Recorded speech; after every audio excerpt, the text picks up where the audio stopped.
கண்மணிக்கு ஜீவன் அர்ப்பணம். என் பெண்மையெல்லாம் உந்தன் சீதனம்.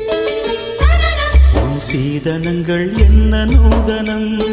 முடியவில்லை காதல் கண்ணா மோகனர்த்தனம். விடிய விடிய கேட்குதையா உனது கீர்த்தனம். சொர்க்கம் தாண்டி செல்லும் அம்மா எனது சொப்பனம். போக போக காண வேண்டும் புதிய தரிசனம். என் கண்ணனுக்கு காதல் வந்தனம். என் கண்மணிக்கு